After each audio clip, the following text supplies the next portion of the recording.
The air was almost visible with moisture.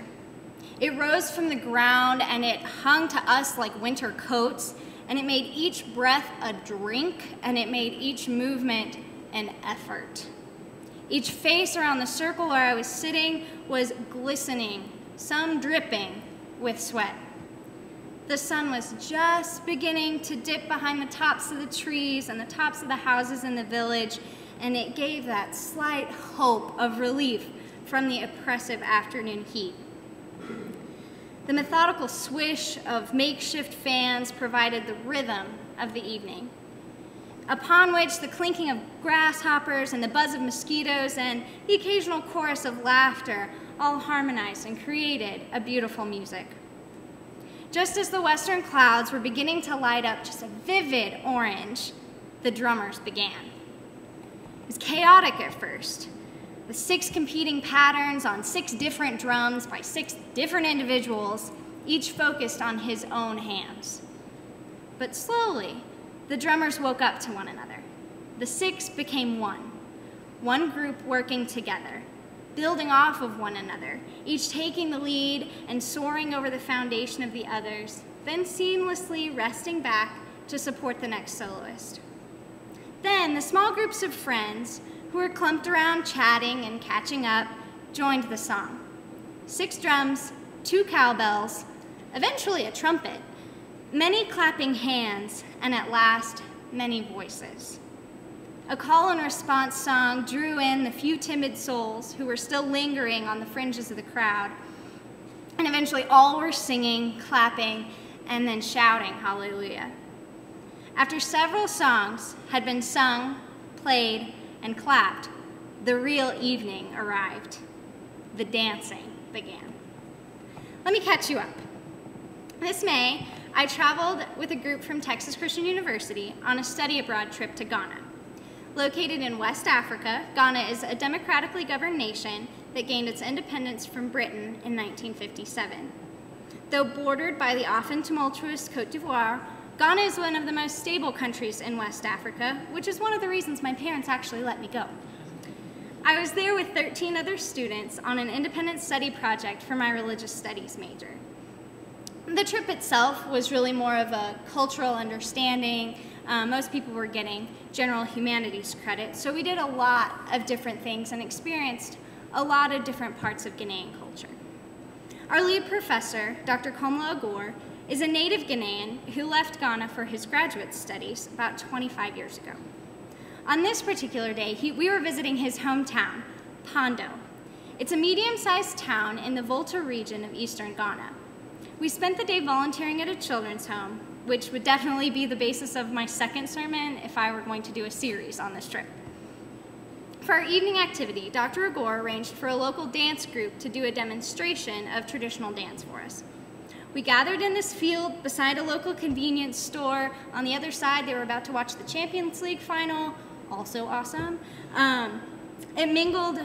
We mingled a bit with the locals. We sat in chairs that were set up in every little bit of scrap of shade. And then they were supposed to do this demonstration.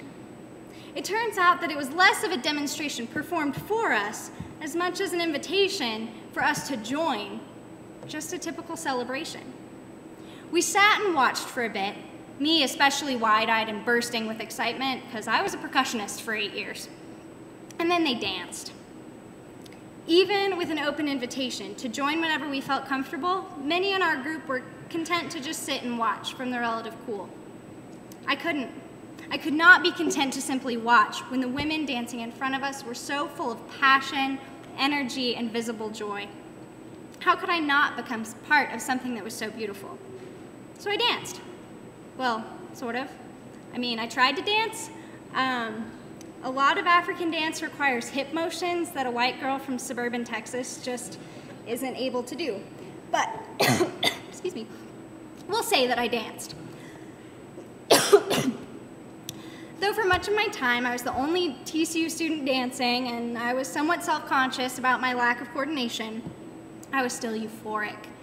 As the local women showed me the steps, lovingly laughed at me and corrected my mistakes, and pulled me around and around this swaying circle, I began to feel comfortable.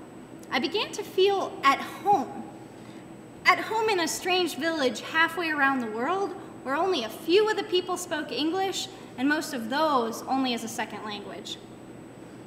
I did not exchange more than 5 words with any of the women who guided and encouraged me, and yet I felt so connected to them.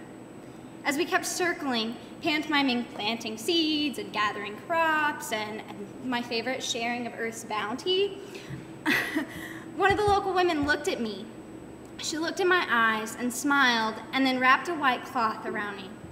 See, most of the dancers were wearing white skirts and white scarves or wraps around their hair or around their shoulders. I was wearing this very green and not white dress. As the circle changed into kind of a looser freestyle dance, several more women threw their wraps around my shoulders. One tied it around my hair, another used hers to wipe the sweat from my very, very rosy face. I was already terribly hot, so the 5 extra layers of cloth were not exactly a welcome addition to my ensemble, but the moment was absolutely incredible. Each woman looked into my face, beaming with heartfelt hospitality.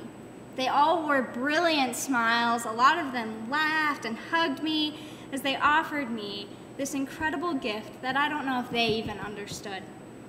By wrapping their claws around me, they made me a part of their community.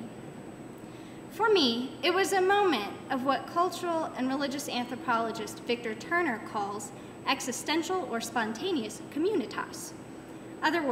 In other words, an experience of temporary, sacred togetherness.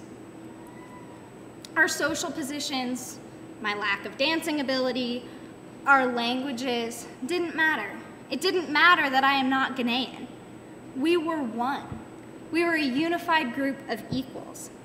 By extending their claws to me, they said to me in a physical and tangible way, "You're part of our family, part of this body.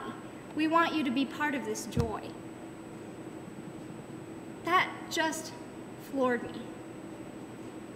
Such openness and connectedness really should not have floored me. We as Christian people should be comfortable with, familiar with, and fluent in such radical hospitality.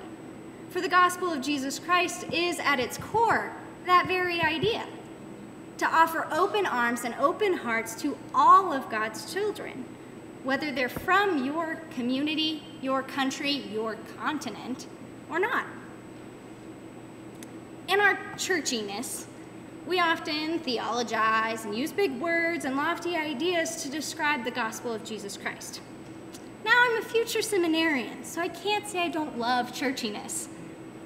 But when it really comes down to it, Jesus' message is not a churchiness message. It's a very simple message of loving neighborliness. In fact, Jesus, in one of his few moments of clear, unambiguous language, states that the greatest commandment is to love the Lord your God with all your heart and all your soul and all your mind, and the second, which is almost equal, is to love your neighbor as yourself. Matthew 24:36-48, if you want to look. I don't think Jesus encouraged such a paradigm of compassion so that we have good block parties or so that the neighbor's kids won't trample our hedges. Jesus' good news is not simply about niceness. It's a message of creating real and intentional community. We see in Romans chapter 12, 1 Corinthians chapter 12, and Ephesians chapter 4, that the Apostle Paul describes our church as the very body of Christ. He emphasizes this metaphor of community and interdependence. Paul gets his inspiration from Jesus. Jesus sought and seeks to remind us that we are created to be people in such relationships. Jesus didn't come up with it either. He was building on a message that we see at the very beginning, that we're created to live in community with one another. Now, when I say the beginning, I mean the beginning, as in the beginning.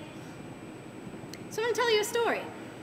It's Genesis 2, 8-23, retold by Caroline.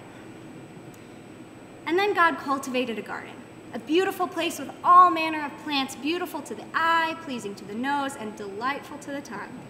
God scattered fruit trees throughout the garden, pomegranates with their hidden jewels, crisp pears with golden skins, plums dark as midnight and filled with the sweetest juice. God provided for the trees, giving them cool water to drink, which came up out of the ground and spread out in every direction. God named each precious creation. God then took the creature which was formed from the dust and placed it in the garden. The creature had all manner of good things to see and to smell and to taste, but something was still not quite right. God looked at the creature and said, "My child, I formed you and gave you life with my breath. It is not good for you to be alone. I shall find you a companion." Then God brought forth from the earth each kind of animal. Each was good and pleasing to God and to the creature, but not one was just right. So God made the creature sleep and took from its side a single rib. From that, God formed the creature's perfect companion. When the creature awoke, he saw what God had made and said, "She is my companion, flesh of my flesh, bone of my bone." We were not created to be alone. We were created to be in relationship with one another. I believe that when we truly create community, we tap into the little bits inside us that are whole and holy and as they were at the beginning. When we experience life together, we more completely understand the joy that is being a child of God. Again, I'm not sharing a new idea. It's permeated really all the major world religions for millennia. We are most fully human when we do not put ourselves at the center of everything. Jesus reminds us, like the women of Pondo reminded me, that in inviting others to share our lives, we really live. Jesus, in his teachings, in his miracles, in his ordinary and not so ordinary interactions with people, foregrounded the importance of real life. Of not just getting by or just existing or just hoping for a future that we may never reach, but of truly living. Like we heard in the gospel reading today, Jesus came that we might have life and to have life in abundance. Though many of the Ghanaians I knew and met in Ghana had few things in abundance, they certainly understood abundant life. I felt it in a hot and humid field next to a convenience store. I heard it in the lively music that was always drifting on the breeze. I saw it in the many, many faces of children laughing and playing soccer and turning really haphazard cartwheels. One phrase keeps coming back to my mind as I think of my time in Ghana. Clap for Jesus. I saw it first emblazoned on the rear windows of several of these large retrofitted bus taxis that hold 25 people and used to be 15-passenger vans and really scared me. They're called Trotros. And I saw it again as the name of a corner store. See, Ghanaians like to name their stores with religiously infused phrases like, "By God's grace, frozen foods," and "God can do metalwork and auto repair." I love the phrase, "clap for Jesus." Yes, for its whimsy, but more importantly, for the message it forces me to recall. Clapping is physical and auditory and really just plain fun, especially when you clap with other people. I don't know if you've ever clapped by yourself, but it's a little awkward and just not as fun. But clapping with a whole crowd is nothing short of infectious. You know that moment at the end of a really, really great performance, and you can feel the urge to clap coming up all the way from your toes, and then one person in the audience starts to clap and it breaks the silence, and then everybody joins in and the room is full of noise and life and energy? I can't help but think that that's how our joy as Christians should always be. Jesus promises that when we gather together, he is also present. How can you beat that? How can anything be more infectious? We should, as the Ghanaians encourage, clap for Jesus. I keep remembering this one phrase, and it continues to remind me that I am created by God to live in community with you and with all of God's creation. Created to dance with joy and sublime abandon as David danced before the Ark of the Covenant as it was carried into Jerusalem. I keep remembering, and I must continue to remember, and I hope you will too, that we must be community for each other and for the strangers that come into our midst. We need to be a community that multiplies the joy of being a child of God. Let's clap for Jesus.